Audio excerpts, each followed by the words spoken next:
It's actually been a while since I've been trying to find a time that works for both of us to be able to have this fireside chat together. So thank you, Myke, for being here with us this evening.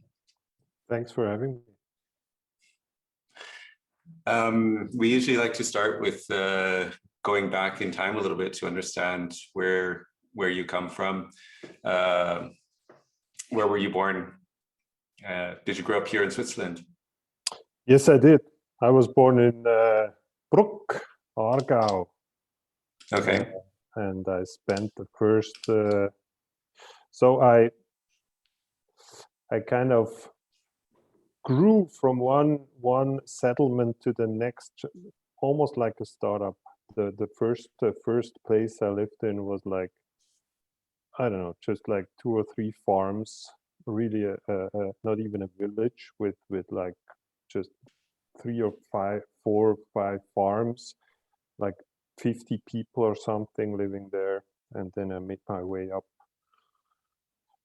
through larger and larger cities, villages and cities, and at the end ended up in Zurich. Did you have anyone from your family who was running their own business, or did you have any ideas along those lines already as a child? So my parents, I mean, they ran their own restaurant, if you want to call that entrepreneurial, but at least they were independent. It's not that was the most scalable business on earth, but they were independent. Myself, I mean, as a little child, I'm not sure whether I was very entrepreneurial other than building Legos and stuff.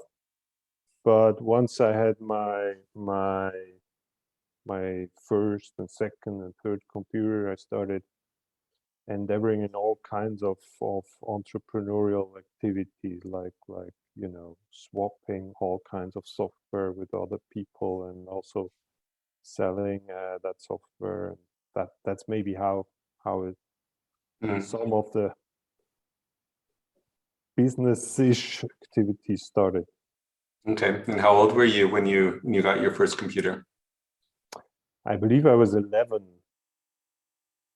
Okay, so yeah, that's a early start. Already in the software world.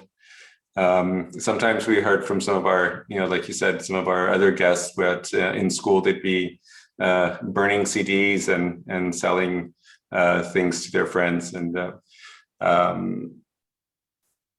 how do you feel that influenced you as far as understanding the concept of business ideas or the creativity that goes into being I guess the freedom of building something, of doing something, and creating your own money and your own pocket money, and is that the thinking that you had? So I think yeah, like this,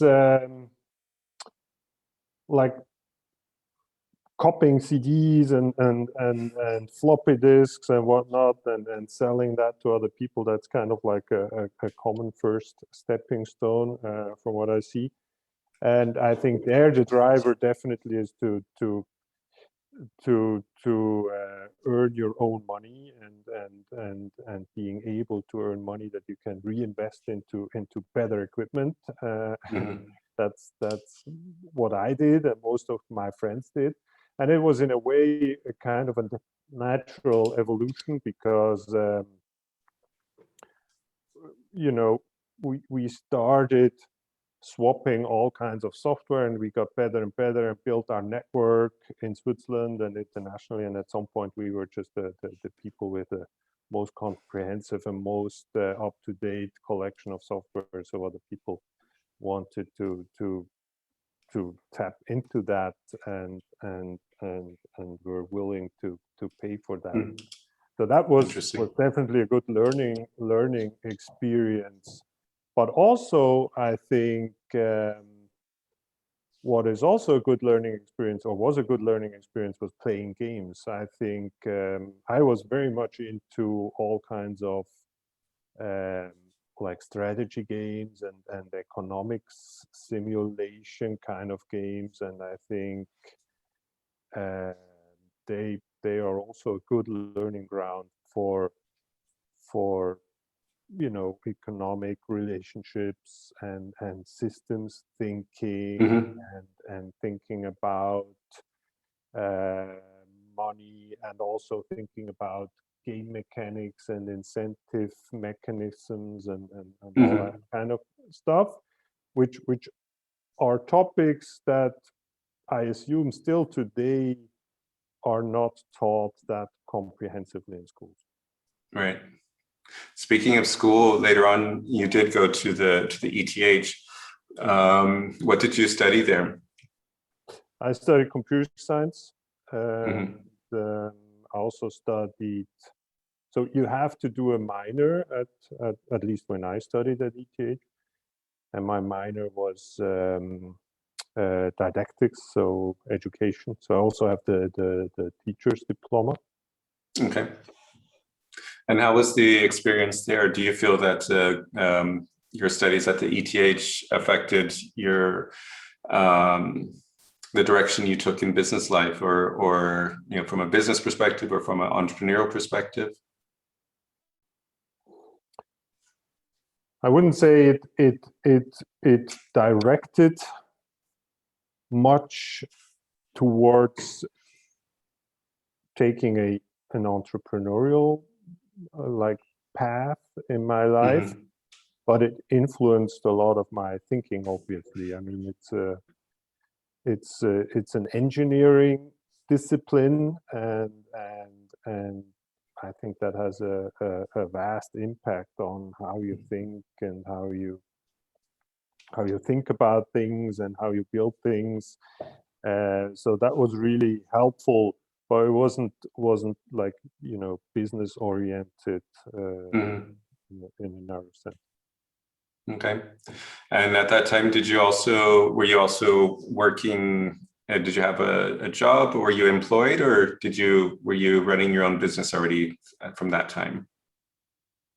Well, I did all kinds of things. So I didn't have like vast amount of financial resources. So I had most of the time, like I think I had my first job when I was 13 in a professional gardening company, and since then I've always had to cover some of my expenses myself, and also during my studies I always had like teaching assistant jobs or other kinds of freelance jobs. So during my studies, it wasn't so much in the like entrepreneurial things I did, but more other kinds of jobs.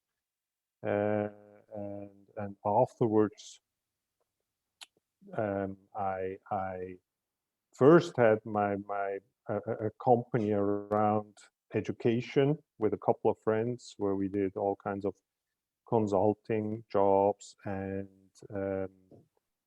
educational activities.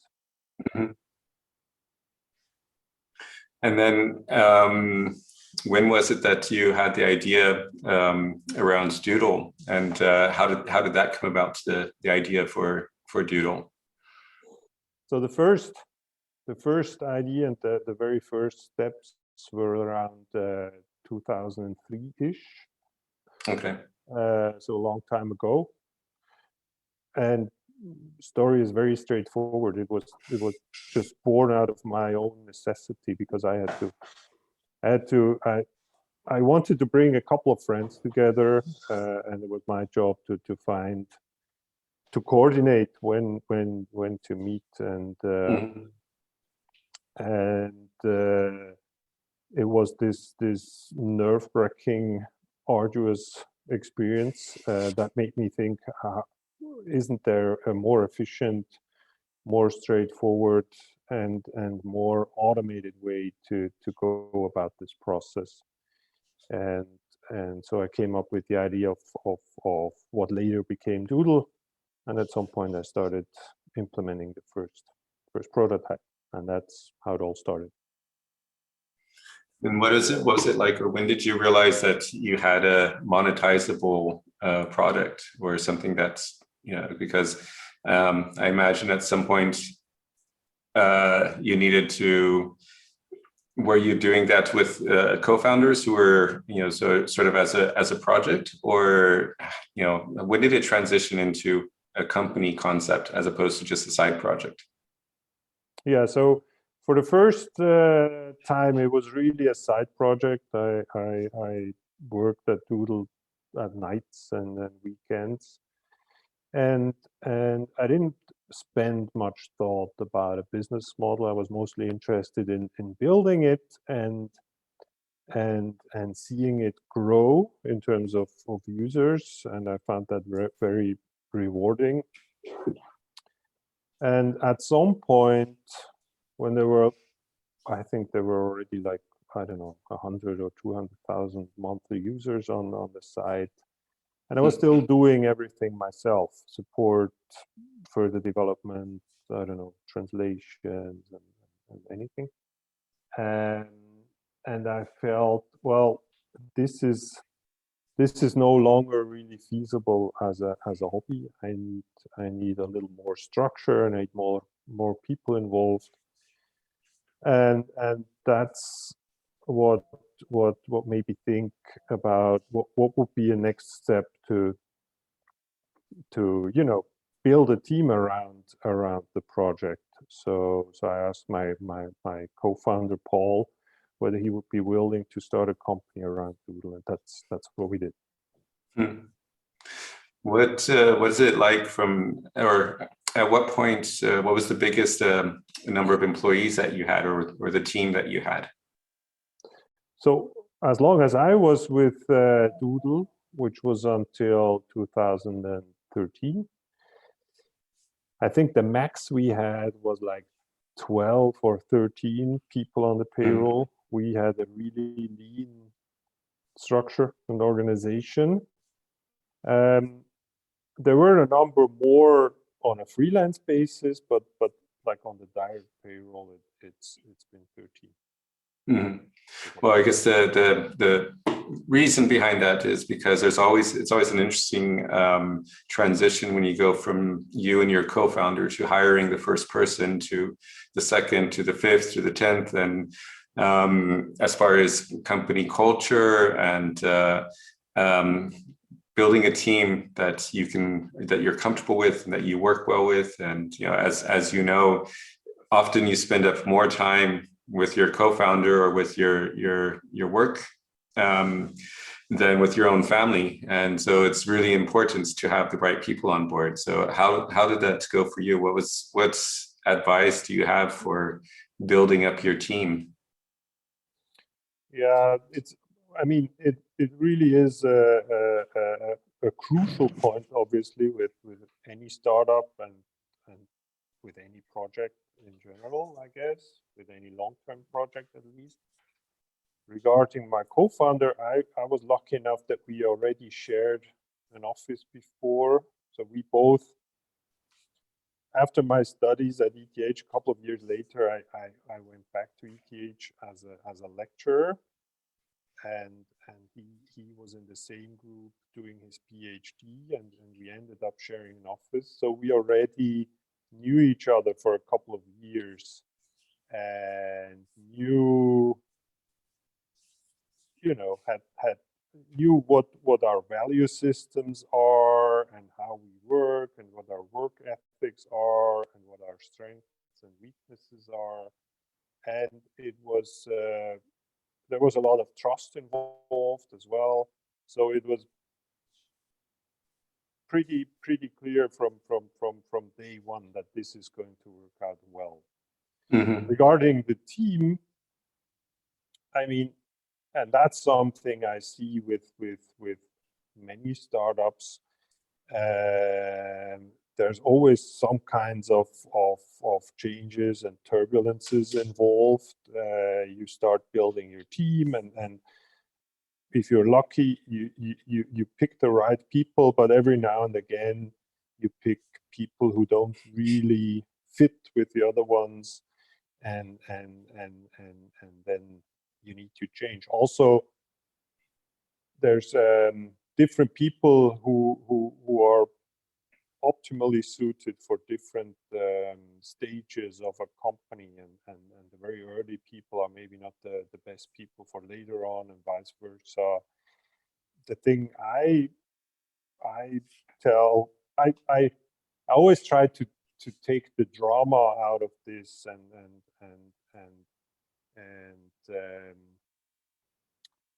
you know, give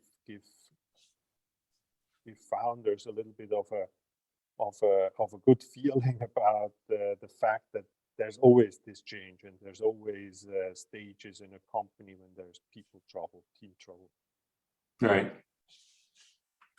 And when you were still building the company and with Doodle, and as it was evolving with the team, when did you introduce like the paying side of things, and how did you go about from a financial perspective? So once we started the company, it was clear to us that we also wanted to do a financing round and build try and build a business around Doodle, and so we started thinking about the business model from day one, more or less, after or before founding the company even, and it was pretty clear that our first shot would be an advertising business model, because one of the major strengths of Doodle is obviously that you can just go there and you know, set up a Doodle poll or participate in a Doodle poll without installing anything or without registering or anything. It's just very lightweight. That's on the plus side. On the flip side, we don't know too much about our users, or didn't know too much about our users, and a lot of the traffic was anonymous.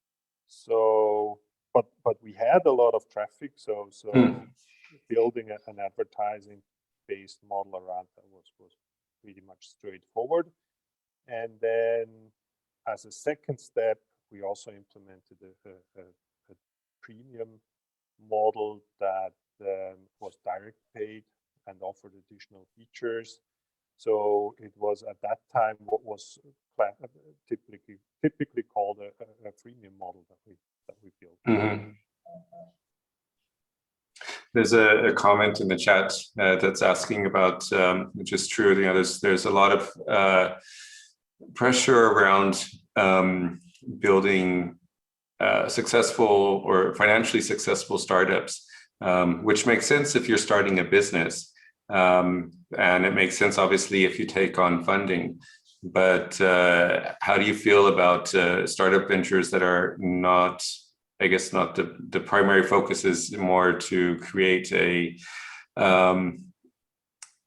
new I don't know, a new app or a new feature that people can use without having a strong business model behind it or a financial drive behind that? I mean, now I guess we're shifting. It shifts a little bit. So I guess overlaps into, you know, your role as an investor, and of course, you know, you would never invest into a company that doesn't have a financially driven plan. But not every. I mean, even with Doodle, it could have stayed in the as a side project and become, you know, something like that. But you decided to take it the financial route and to make it and to push for a success as a business. So from the Doodle perspective, it was kind of the driver there was really to be able to build a team and ensure that the project can continue its growth, and there's the team in place that can further improve and extend the product. So that was the main goal there.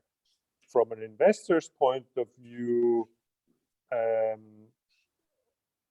I'm every now and again I see business cases where the business model is postponed to a much later stage in order to first build a user base.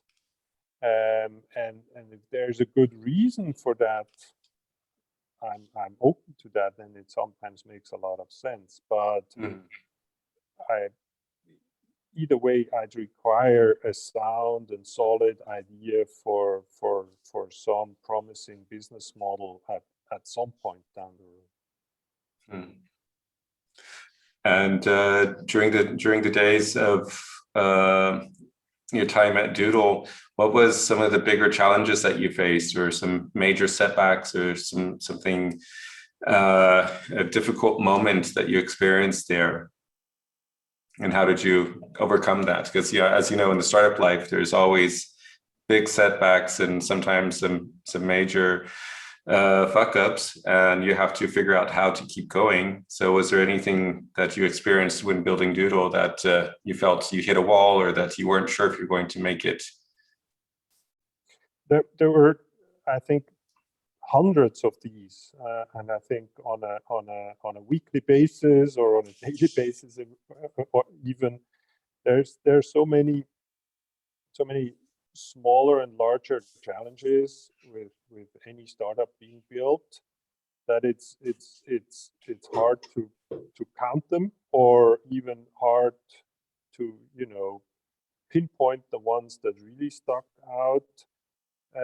And it's also something that is natural, that it's always that case, and it's also nothing to feel bad about.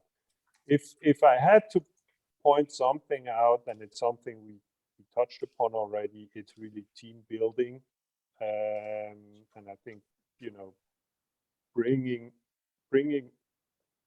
a set of people together, a set of persons or individuals together is one thing, and then bringing them to perform on an optimal level is a totally different thing. And it took me quite some time to find out how to do that, and to get our team or at the team at that stage to that level, which was very rewarding, but it was really a challenge. Yeah. And then at what point did you start to think about the option of an exit, or selling the company? Was that something that came to you, or you went actively seeking for? Then let me preface that with another question, and then we'll jump into the story of the exit. How important is it to have an exit plan as a founder?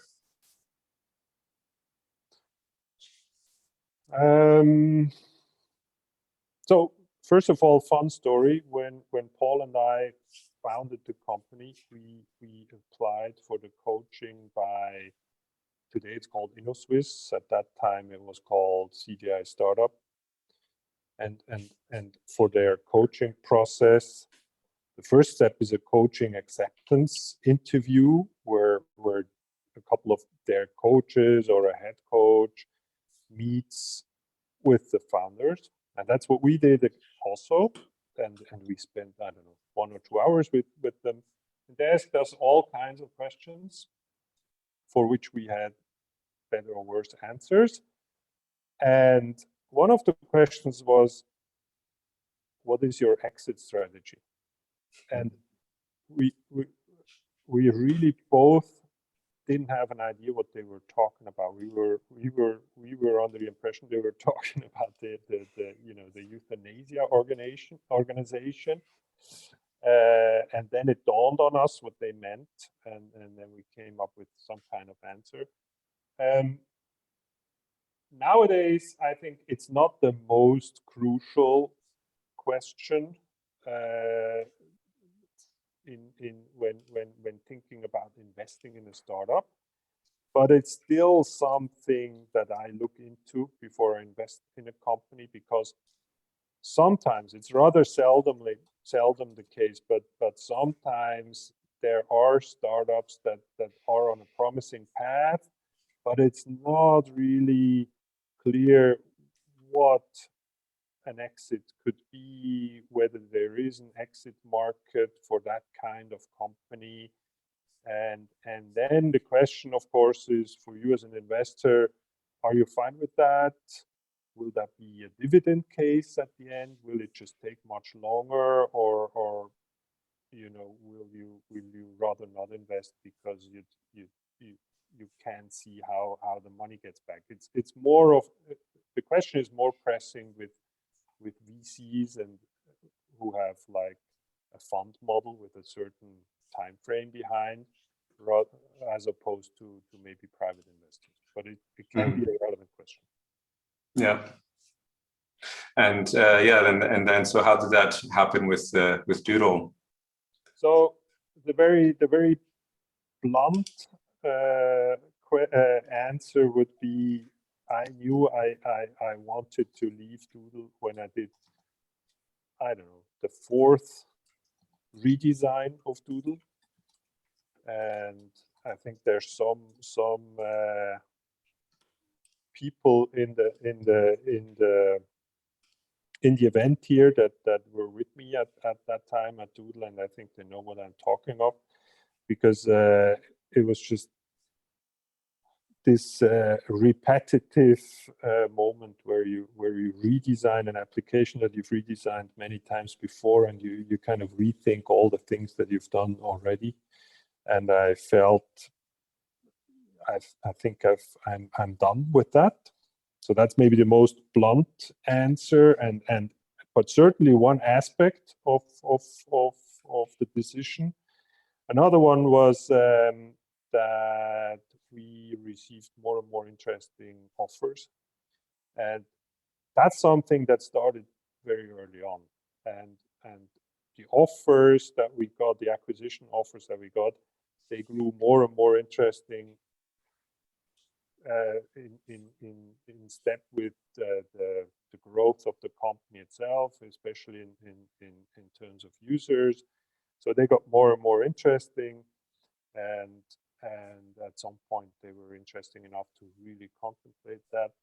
Another answer is that Paul and I, our plan was to sell Doodle all along. So we always knew we wanted to not build a project that is with us for 20 or 30 or more years even. We wanted to exit at some point. And another aspect was that the company was in a very good shape. We had a really very good team in place. The company was highly profitable, had very good growth rates, and so it was a good point in time to make such a transition, leaving a strong, or selling a strong company, and then also leaving a strong company, and putting the company into others. And you had offers both from Switzerland and from outside of Switzerland, as far as I understand. Was there a particular deciding factor that made you choose one or the other? I mean, on the one hand, yeah, it's interesting to see, especially in recent years, how that has evolved and developed in the whole M&A space. But during that time, what was there some key elements that made it more reasonable to stick with a Swiss acquisition? Yeah, so we indeed had several offers or options from Switzerland and abroad, and in the end we decided to sell to Tamedia, or TX Group as it is called today.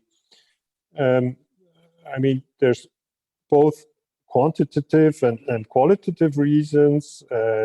their offer has been very attractive from a financial perspective, first of all. But second of all, we found it really appealing that they,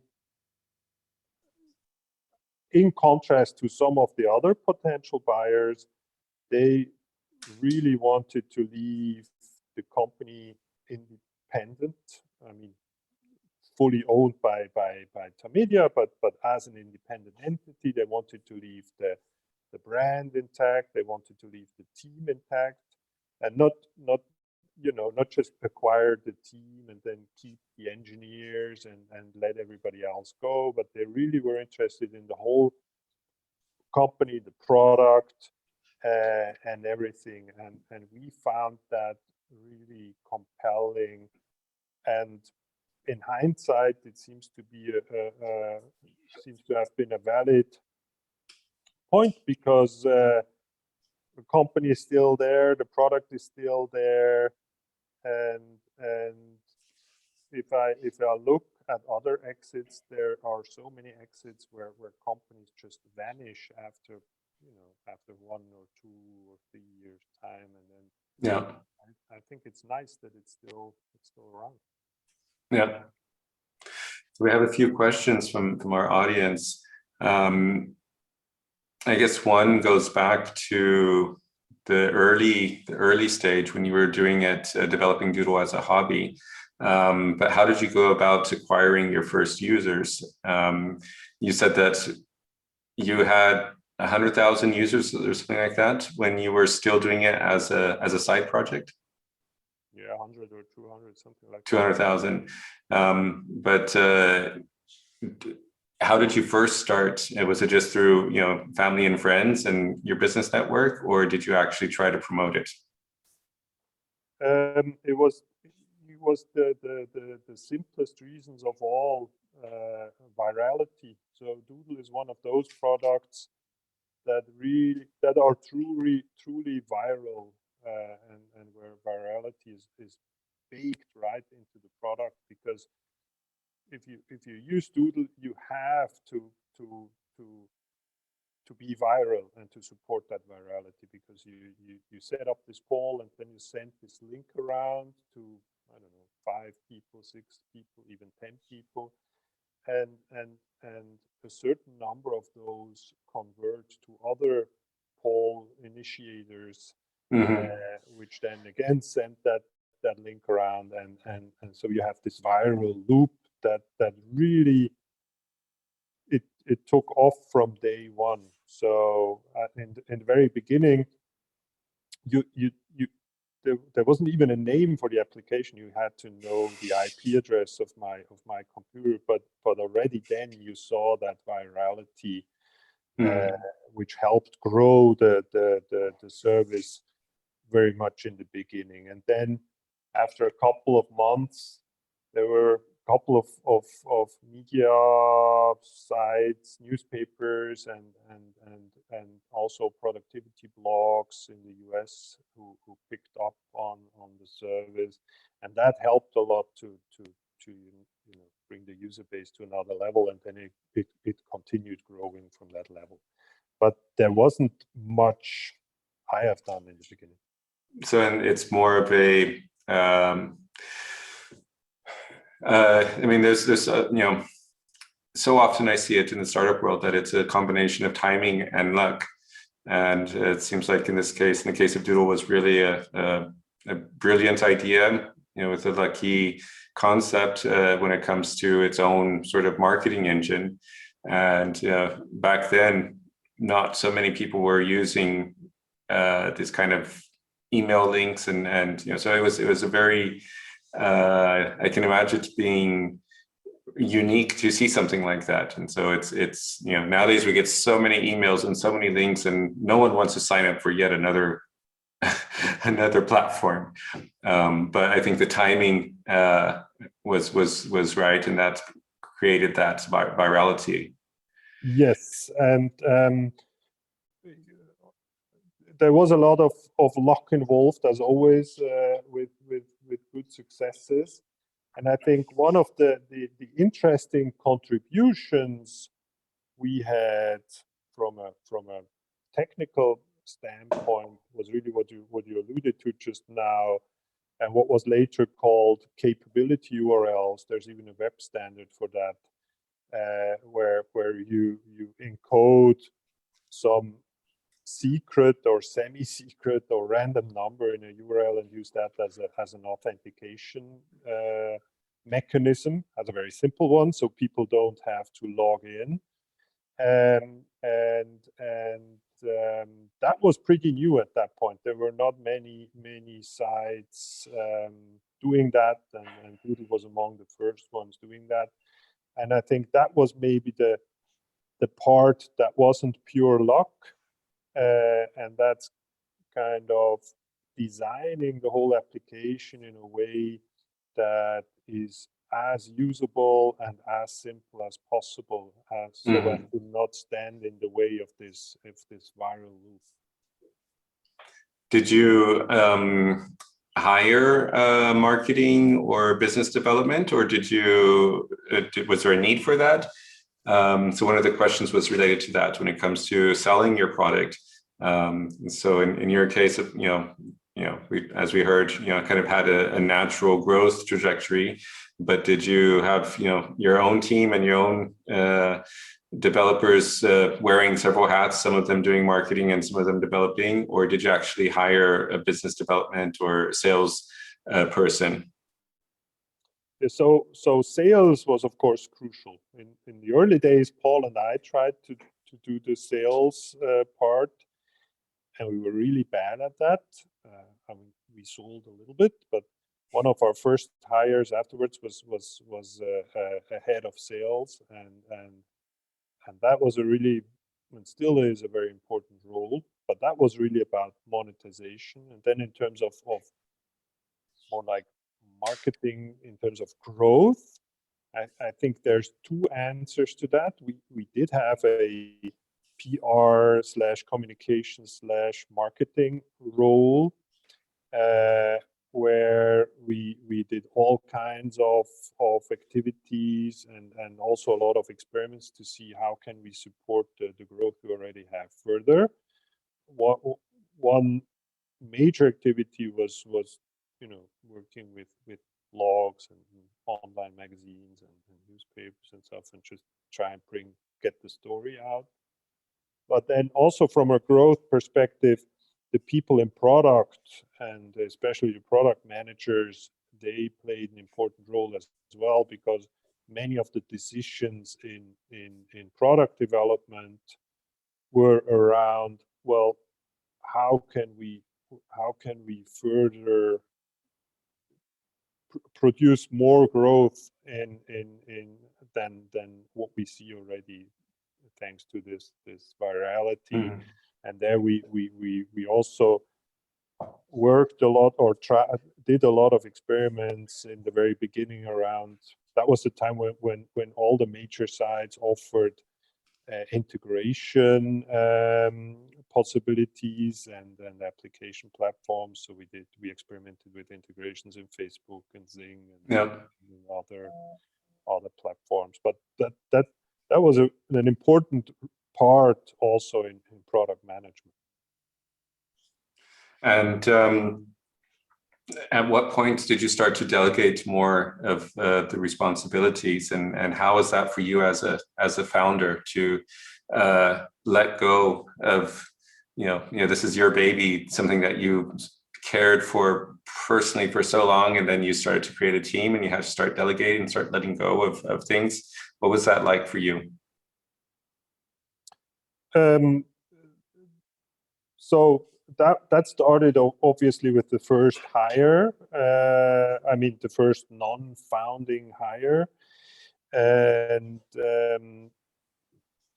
as with many things team-related, that was a challenge as well. And I see that as a challenge with many startups I invest in or am otherwise involved with as well. In that it's really hard to enter a company that is still only, where all the team members are founders. And I still hear our first employee, Reto. Maybe he's in here as well. I saw Reto somewhere on the participant list.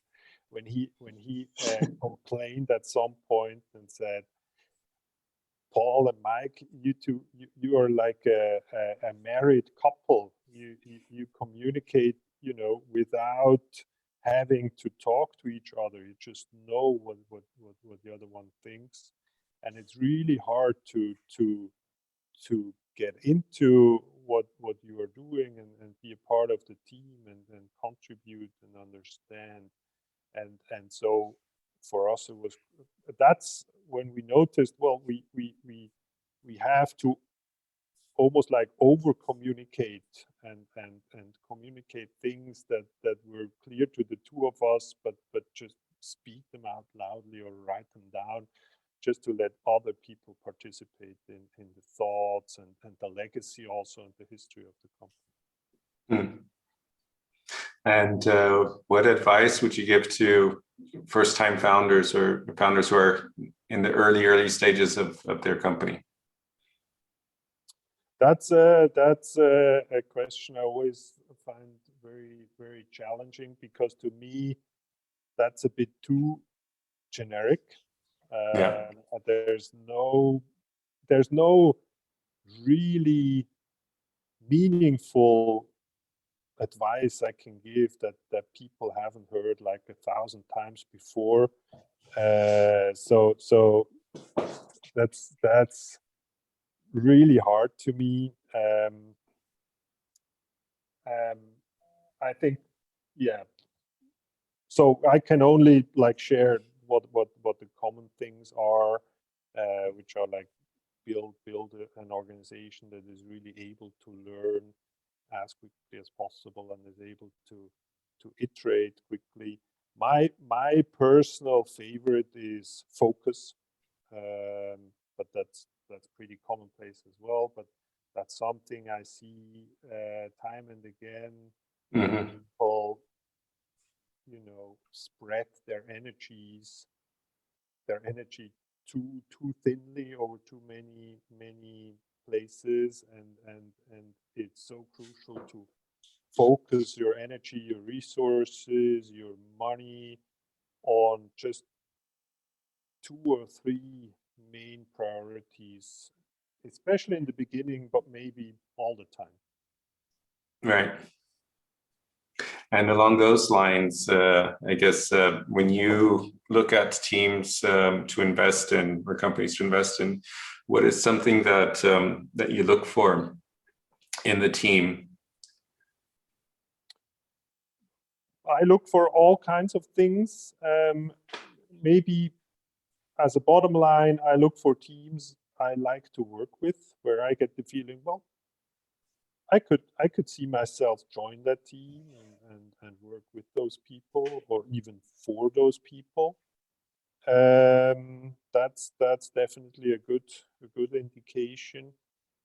Other than that, of course, I look for trustworthy people, transparent people, and again, circling back to what I said before, to people who are able to reflect on themselves and are able to learn and grow quickly, and people who are able to attract other very good people to their team, and people who have shown resilience. That's a plus as well. And from the, now that you're sort of on the other side of the table, you're not looking for investments, but you're doing investments yourself. What have you seen? What are some of the biggest changes you've seen in the last years in the Swiss startup ecosystem? The biggest change for me, and I'm always I'm regularly amazed, is just the level of professionalism. When I compare to our pitch deck at the time and how we pitched and on what level today's startups are in Switzerland, it's really it's astonishing to me, and of course I'm very glad that it's that way. and I think the Swiss startup scene is really on a good path. I see some like this kind of virtuous circle in place where more people consider starting their own company or joining a startup, and more investors considering investing into Swiss startups, more Swiss startups becoming bigger and bigger, and really show up on the international level as well, and also like there's more people such as myself, like from the older entrepreneurial generation, who have successfully exited the company, who are now investing into the next generation of startups and the next one after that, which I find is the by far most important driver for a good startup ecosystem. When the people who have the experience and have the money invest in later startups and try and help. And what are your thoughts about bootstrapping versus getting investment early on? Again, I think I have no thoughts that are generally applicable. It's that's, to me, that's a very individual decision that is highly dependent on the context, on the startup, on what it does, on the need of the financial needs now and in the future. Also, how much value an investor can bring in there. It's a question of how much money the founders can bring to the table and what their private circumstances are. So, yeah, this is one I can really not say, give any generic advice. Okay. Well, let's go back a little bit again in time, and what would be some advice that you would give to a younger you? A younger me. How much younger? Well, I guess before you founded Doodle, when it comes to the concept of entrepreneurship and that path, the path of startups. There's always the benefit of hindsight, where there's a lot of things that I could have done better, but at that point it was okay, I think. But maybe, and again, circling back to what I just said, maybe work a little harder to find a person who has done it before and bring them to either invest in the company or work with me as a mentor. I think that was harder at that point because there were not that many startups that have exited already. But maybe there would have been one or the other person, and that would have been very helpful. To have more mentorship. Yeah. And now with your current fund, can you tell us a little bit about that, about Übermorgen Ventures? Yeah, so Übermorgen Ventures is a Swiss-based investment firm that I, together with my three partners, Elena, Adrian, and Alex, have started building just about a year ago, a little more if you count all the thought work beforehand, and where we invest. So we basically do what we have done before, either as angels or in Elena's case as a lawyer, as a startup lawyer. We apply that what we've done before to the specific vertical of decarbonization and climate tech. So we really invest in early stage startups, pre-seed and seed and Series A that contribute in a positive way to the current climate crisis and both see the climate crisis as a necessity for doing something, but also as a huge economic opportunity to build a viable and promising business, because there's so many drivers that and trends pointing that direction, like nation states having new levies and subsidiary money flowing from fossil-based models to decarbonized models, corporates revamping their business models, consumer behavior that's changing, and there's really ample opportunity there. And is there anything that you've seen recently that's really stood out as that you felt was really innovative or really unexpected to discover when it comes to climate tech? So yeah, almost on a daily basis, I'm really amazed at the entrepreneurial potential there is in that space. How many people and really sometimes young, sometimes seasoned entrepreneurs are moving into that space and coming up with very interesting proposals. A lot of them are maybe not like the Climeworks of this world, where it's really like spot on in terms of what the use case is. We take CO2 out of the air and put it into the soil, into the earth, or reuse it as Coca-Cola or Walserwasser or whatnot. Many cases they revolve around process optimizations and stuff like that, which is very interesting as well. Maybe one thing I found really interesting, and where we also have done now a first investment in, is biochar. Biochar is and what's interesting is that biochar is a really old technology.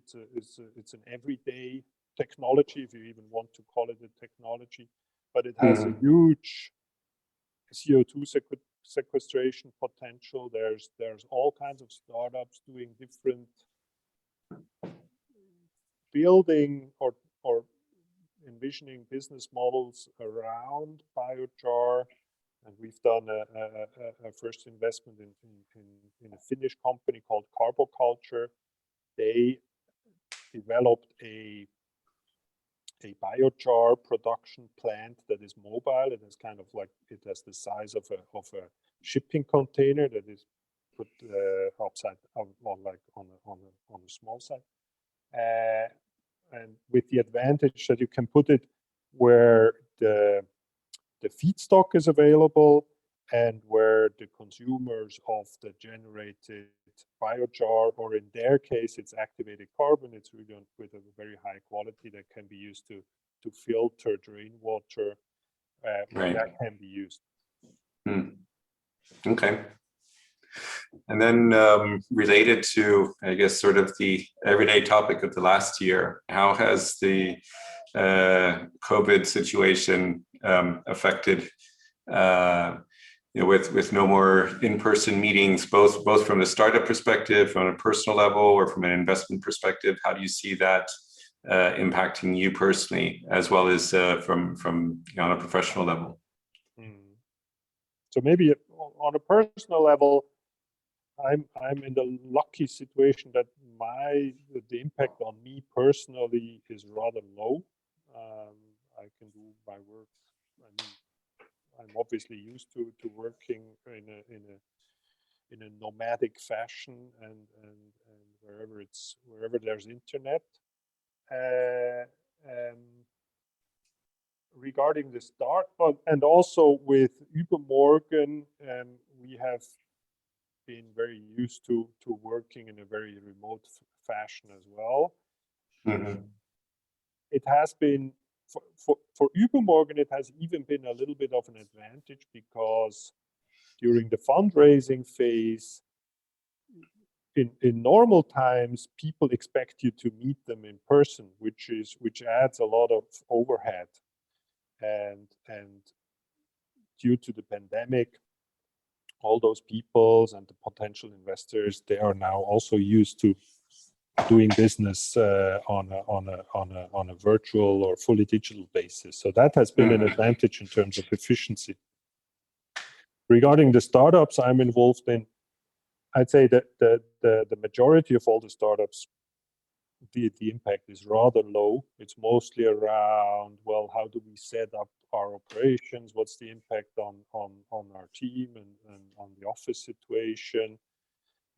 But oftentimes that's not too much of an impact. And regarding the business, there's not that much of an impact either after first phase of adaptation. Right. And then there's 2 or 3 investments or startups that have benefited greatly. Maybe first and foremost Farmy, which I'm sure you're familiar with. It's an online grocery for organic products, and for them it's been a very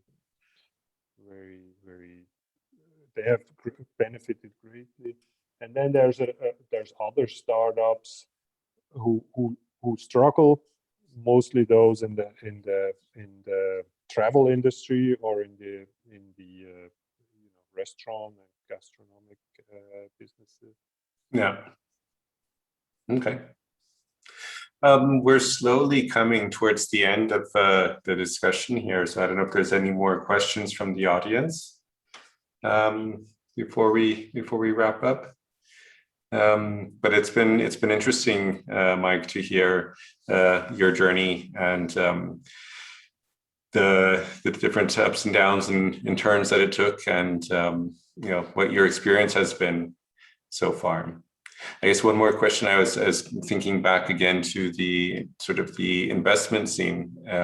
How do you see the investment scene developing in Switzerland in recent years? And because Switzerland is known as being rather risk averse, and especially when it comes to the bigger rounds and the bigger funding rounds, having to go abroad to find investments. Do you see that trend changing, or how do you feel the general investment scene is maturing in Switzerland?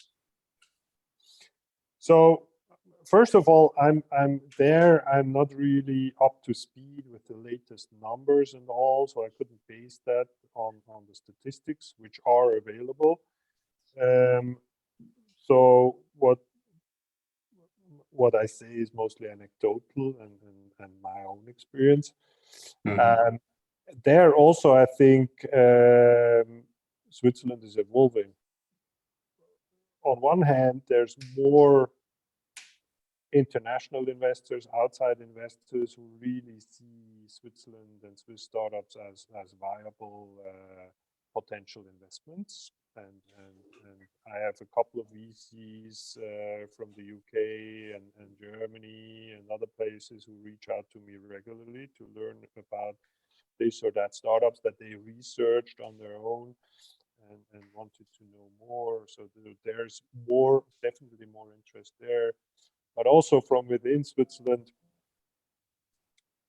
there's been many more funds that have been raised, either generic funds that invest in all kinds of industries, or specific funds in IT or even more specific. So there's much more money available. So yeah, again, I think there's this virtual circle going on, and the scene is evolving, and that also to the investment side of things. Right. Have you had any exits yet from your own investments? Yes, I have. Is there anything you can tell us about that? About the success, any of the success stories, like the average ticket size, or anything along those lines that you'd be able to share with us? So I wouldn't like to talk about numbers that much, but I can definitely share that I have been an investor in Conto Vista, which has been sold to Aduno, I think 2 years back already, or 3 years back already. And then there's been Paul and I have sort of micro incubated and helped incubate and start and build a company called Elona, which did web-based payroll, which we were able to sell to Pexio, which was later sold to again. So yeah, those are the two I can disclose at the moment. Mm-hmm. Okay. Yeah. Well, we have a little tradition at the end of every fireside chat. We have a list of maybe 7 or 8 questions and the concept we call is rapid fire, which means there's no right or wrong answer, and ideally the first answer that comes to mind. That way it's just a quick question and a quick answer. And obviously, if there is something that doesn't come to mind or you don't know, you can also skip it or say you don't know. So it's just upfront, I'm not the rapid fire kind of guy. So let's see how fast I can be. Well, we'll give it a try, but just so you know, it's nothing complicated, nothing, just the first thing that comes to mind, and quick, simple answers. Well, most of them at least. Anyways, here we go. What's one item that you own that you would never sell? Currently my gravel bike. And what is your most unusual skill? My most what? Unusual skill. I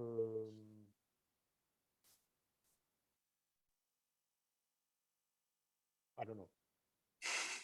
What's more important, strength, speed, or stamina?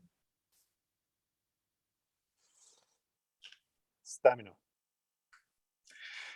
Who is a historic figure a person that you admire, current or past?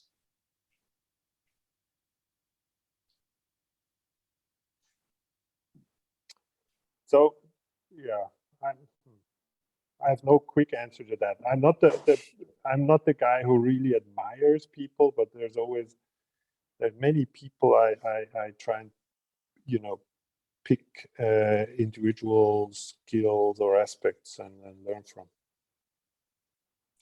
What is your favorite season of the year?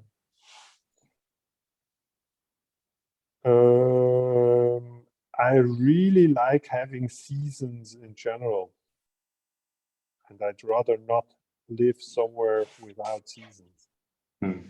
Yeah. And when was the last time that you tried something new? Yesterday, when I really dug into what quantum computing really is, rather than the commonplace stuff like it's bits that are in both states at all the time, and rather dug into like what quantum gates are and why they are useful for matrix calculations and all that kind of stuff. Nice. Yeah. Cats or dogs? Cats. Beer or wine? Both. And the favorite app on your phone?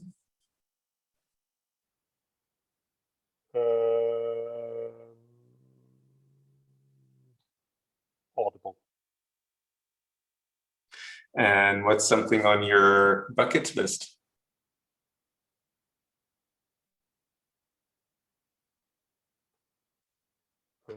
Don't know. And if you could have the attribute of an animal, which animal would that be, or what would you choose? Which attribute? Of an animal.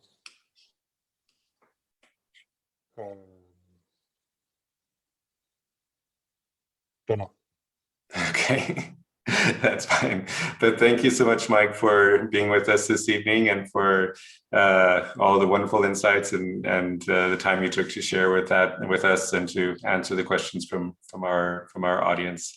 And as well, thank you to everyone who joined and participated, and really had a nice time finally being able to talk with you, Myke, and Really appreciate it. Thank you so much.